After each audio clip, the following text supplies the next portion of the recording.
Vous avez été nombreux à participer à la création de cette histoire d'horreur, je vous en remercie. Je vous avais proposé de choisir l'arme et la blessure du personnage principal. Pour l'arme, vous avez décidé de choisir le râteau, alors je me suis dit pourquoi pas, on va essayer. Pour la blessure, vous avez choisi la main plutôt que la jambe ou le bras. Alors est-ce qu'il va survivre avec une main invalide et avec un râteau pour se défendre? C'est ce qu'on va voir maintenant.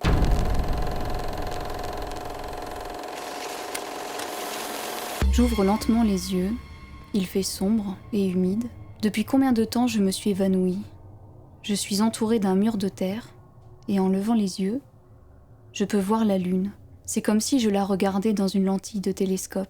Heureusement, le trou dans lequel j'ai dû tomber n'est pas très profond. Il me suffit de me hisser sur la pointe des pieds et de lever les bras pour atteindre le sommet. Je sens le courant d'air froid du bout de mes doigts. Cette fraîcheur me réconforte, alors j'enfonce mes mains dans la boue pour m'extirper de ce piège. Mais aussitôt, une douleur atroce me lance dans la main et je suis contraint de la ramener vers moi. Par-dessous la boue, je peux deviner, à la lueur argentée de la lune, une mare de sang dans la paume de ma main. Dès l'instant où je réalise ma blessure, toutes les sensations me reviennent. Je ne me souviens de rien, mais je peux encore sentir la lame rouillée du couteau qui m'a planté. La douleur de la chaîne en acier quand elle s'abattait sur mes doigts. Tant pis, je ne peux compter que sur une seule main pour me sortir de là. Après tant d'efforts, je finis par quitter ce puits abandonné. La température du bois me rafraîchit d'un seul coup, mais je tiens bon. Malgré mes bleus et mes éraflures, je crois n'avoir rien de cassé. Je déchire une manche de ma chemise pour la presser de ma main déchiquetée. Mes vêtements sont couverts de terre, mais surtout de sang. Je n'arrive pas à me souvenir d'où il peut bien venir.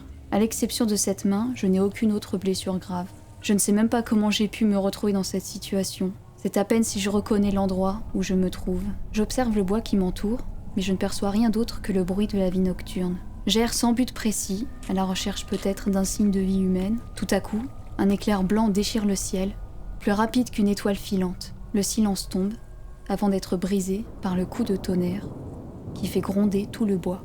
Un deuxième éclair fait trembler le sol sous mes pieds, à tel point que j'ai failli perdre l'équilibre. Je ne sais pas où je suis, mais peut-être que c'est ma mémoire qui déraille. Ce que je sais à cet instant, c'est que rester sous les arbres n'est pas une très bonne idée.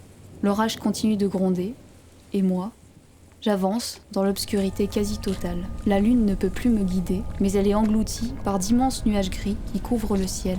Les arbres frissonnent, pris par ce vent glacial. Je ne croise aucun animal, mais je perçois peu à peu une étrange odeur. J'ai l'impression de m'approcher d'un abattoir abandonné. La senteur traverse la forêt, dans un souffle lourd et écœurant. Je n'ai nulle part où aller, alors je continue d'avancer, sans aucune arme pour me protéger. À mesure que le temps passe, l'orage s'éloigne aussi. La lumière argentée de la nuit est revenue pour éclairer mon chemin.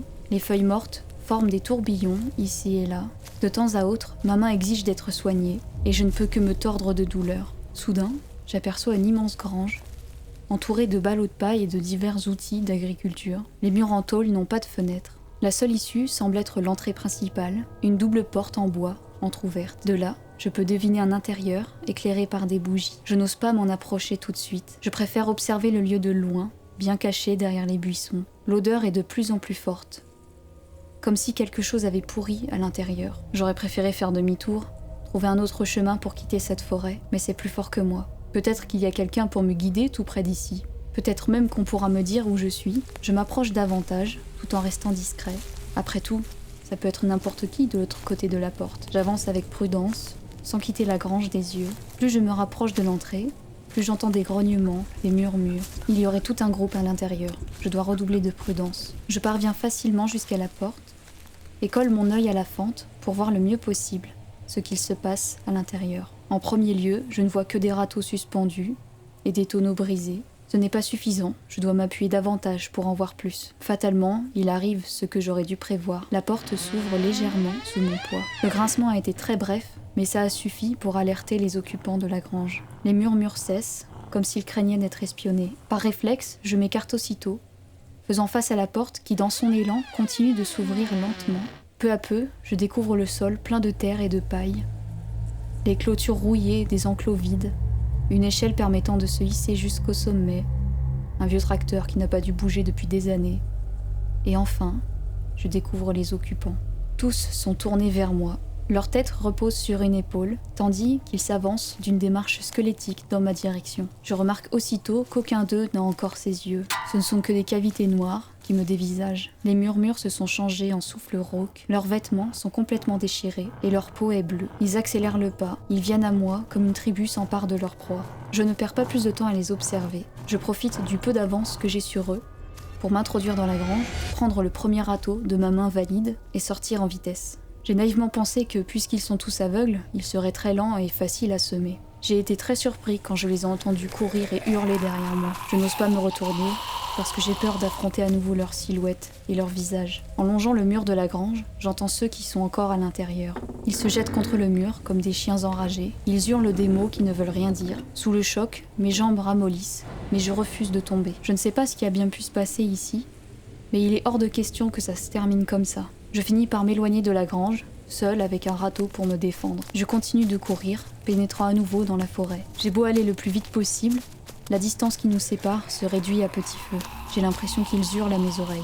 Eux sont aveugles et moi je vais devenir sourd. Par chance, je croise la route d'une maison, sans doute une ferme. J'y entre sans hésiter d'un grand coup de pied. Sans perdre un instant, je fais volte-face sur le perron pour embrocher avec le râteau le premier qui m'a rattrapé. Les pointes traversent ses os et sa chair sans mal. L'intérieur est sans doute déjà pourri. Sans grande surprise, il continue de se débattre en tendant les bras vers moi. Je voudrais récupérer le râteau, mais les autres sont déjà arrivés. Alors je le laisse tomber et j'entre dans la maison. L'intérieur est laissé à l'abandon. Les pièces sont en désordre, comme si un ouragan était passé. Quand je tourne la tête à gauche, je vois 3 autres morts-vivants dans le séjour. Le vacarme que les autres font dehors les incite à en faire de même. Mais ils ne peuvent pas me voir, et tous ces cris couvrent le bruit de mes pas. Je profite de l'occasion pour me diriger vers la cuisine, au bout du couloir de l'entrée. Malheureusement, ils sont trop nombreux à l'intérieur pour que je puisse prendre un couteau sans me faire repérer. De là où je me trouve, je ne vois aucune autre issue que la porte d'entrée. Sans réfléchir davantage, je m'engage dans les escaliers, le plus silencieusement possible. Chaque marche est un supplice, mais on dirait que je ne fais pas assez de bruit pour attirer leur attention. Je parviens miraculeusement à l'étage de la maison. Je regarde à gauche puis à droite. Il n'y a personne. Je marche sur la pointe des pieds, à la recherche de n'importe quel objet qui pourrait m'aider à survivre. Tout à coup, je pose le pied sur des débris de verre. Ce qui me fait le plus peur à ce moment-là, c'est le petit sifflement que je viens d'entendre. Il était tout près de moi, sans doute dans la chambre d'à côté. J'entends quelqu'un marcher, lentement. Je m'engage dans la chambre, sans vérifier s'il y a quelqu'un ou non, et je me mets à ramper sous le lit. J'avance avec mes coudes, en prenant soin de ne pas toucher le sol avec ma main. Je vérifie que rien ne dépasse, et puis j'attends, les yeux rivés sur le mur. Les cris des morts vivants ont cessé, exactement comme quand j'ai ouvert la porte de la grange tout à l'heure. Ce silence ne me dit rien de bon. Les pas dans la pièce voisine continuent. Il s'approche, et il entre dans la pièce où je me suis cachée. Je plaque ma main valide sur ma bouche pour arrêter de respirer. Je ferme les yeux, et j'attends. Le mort-vivant déambule dans la chambre. Il traîne les innombrables jouets et coussins sur le sol. Mon pouce accélère, et la douleur de ma main me lance à nouveau. Soudain, je n'entends plus rien, comme si le mort-vivant était parti. Mais je ne l'ai pas entendu s'en aller, donc il est forcément encore là. Les secondes qui suivent me paraissent interminables. N'y tenant plus, j'essaye de tourner la tête sans faire le moindre bruit. Et c'est là que je vois ses mains sous le lit, qui attrapent mes chevilles et qui me tirent violemment vers elle. Mon instinct a disparu, et je me mets à hurler comme jamais je n'ai hurlé auparavant, avant d'être réduit au silence. Merci beaucoup d'avoir écouté cette histoire, j'espère qu'elle vous a plu. N'hésitez pas à me donner vos ressentis dans les commentaires et aussi à voter sur Instagram pour les contraintes de la prochaine histoire. Et nous on se dit à jeudi prochain.